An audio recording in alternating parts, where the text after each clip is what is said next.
This will be a tutorial on how I convert negatives into positive digital files. I'll explain all the details, so this tutorial will seem a little lengthy. But once you know it, the procedure is really simple. I used to scan negatives with a slide scanner and then a flatbed scanner, but that's a very slow process, and I had issues with saturated reds, as I'll touch on later. So the first step is to photograph the negative. I place an LED panel beneath the negative carrier for the light source. It needs to be large enough to cover the negative from edge to edge, and this one is 6 by 9 inches. Since LED is a continuous light, I expose in aperture preferred auto exposure on my Canon R5, in raw mode of course. And I turn off the room lights to avoid any reflection off the negative or color contamination. I can get a little anal about quality, so I want to avoid any flare. So I use this mask basically to put over the top of the negative carrier so that none of the light from the LED panel goes around the negative carrier and into the lens. And as you can see here, I just laid on top of the negative carrier.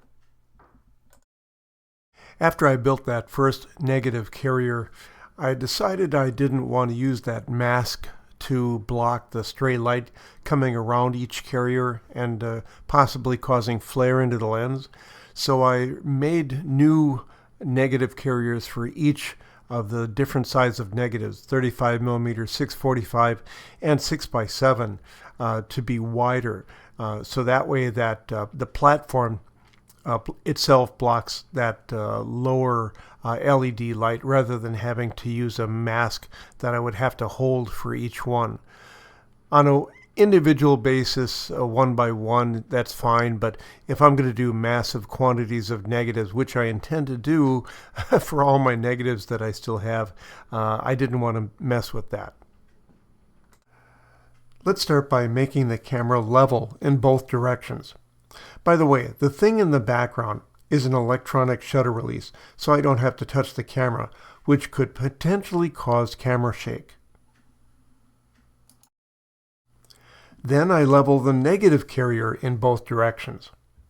So when the negative is centered in the camera frame, it'll be parallel to the camera. That's necessary for edge-to-edge sharpness. The two posts in front of the negative carrier are 1/4-inch bolts that I glued in there, and that's to allow me to use some glassine mounted negatives. I open the RAW file in Adobe Camera Raw, or ACR. You can probably use any RAW conversion software as long as it has a way to invert the negative into a positive. Click the color eyedropper on an unexposed edge of the negative to neutralize the negative's orange base. We'll be changing the negative into a positive in ACR.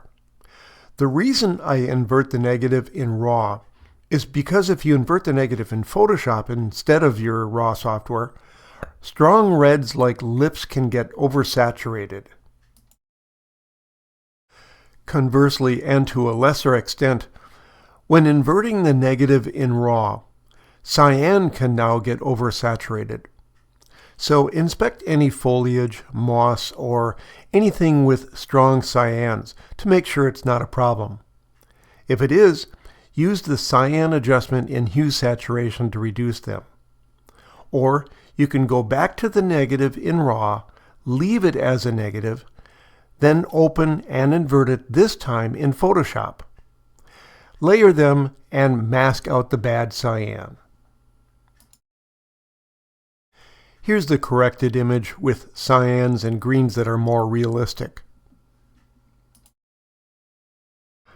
Now here's how to invert the image in ACR.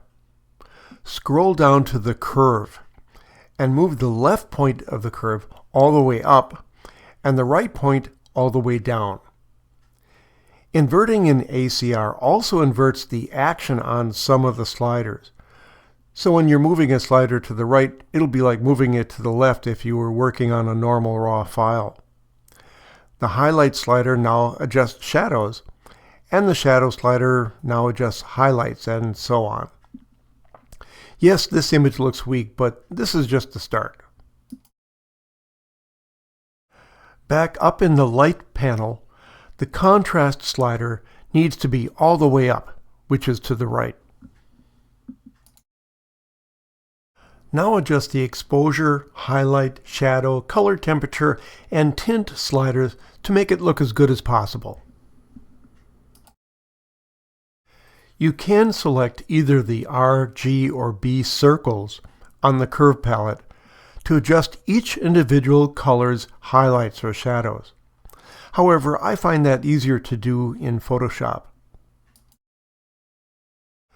Once you're reasonably satisfied that you have it in the ballpark, open the image in Photoshop and open Levels. I use levels to individually bring the red, green, and blue arrows into the point where there's data. Here I'm selecting just the red channel. When you only adjust one color channel, it'll look a bit off. But once you do it to all of them, it'll look fine.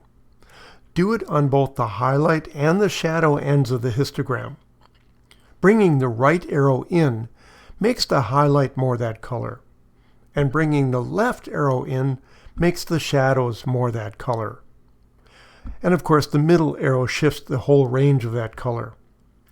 Note that you may not want to bring the arrows in all the way to the edges of the data with images that have low internal color contrast. But most images benefit from bringing those arrows right next to the edge of the data. In the upper left, I have a Shirley reference file open in Photoshop to compare to the image you're working on. It's very easy to get used to an off-color image. The Shirley reference file helps ground your eyes to proper color. So here's the image out of ACR before I did any Photoshop corrections. It's not perfect. Negatives were designed to be printed on photographic paper, not brought into Photoshop and inverted. This particular image is pretty good because it was lit with flash, which has a good color spectrum. Images photographed in outdoor light can be more of a challenge. After tweaking in Photoshop, we can get it to look very nice and natural. Again, this whole procedure seems long, but I explained all the details to try to avoid any missed or misunderstood steps. It's really pretty simple.